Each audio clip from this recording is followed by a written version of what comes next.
సుమతి ఇంటికొస్తుంది. అలా ఇంటి ముంగట తన పేరుతో బోర్డును చూసి సంతోషపడి లోపలికి సంబరంతో వస్తుండగా ఈలోపు మహాలక్ష్మి ఫోన్లో రంగతో మాట్లాడుతూ ఉంటుంది.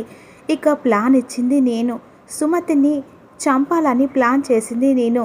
సుమతి వాళ్ళ అన్నయ్య ఇంటికి వెళ్తుండగా ఇక లారీ పంపించి గుద్ది చంపేలా ప్లాన్ ఇచ్చింది నేను అని చెప్పేసి రంగతో ఫోన్లో మాట్లాడుతుండగా సుమతి ఇంట్లోకి వస్తూ ఉంటుంది. ఆ మాటలు విని ఒక్కసారిగా సుమతి షాక్ అయిపోతుంది. లోపలికి వచ్చిన సుమతి ఇక గట్టిగా మహాలక్ష్మి అని చెప్పేసి అరిస్తరికి ఒక్కసారిగా వెనక్కి తిరిగి చూసిన మహాలక్ష్మి సుమతిని చూసి షాక్లో ఉండిపోతుంది.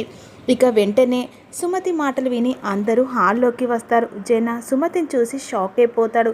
ఇక మహాలక్ష్మి మాత్రం కంగు తింటుంది సుమతిని చూసి.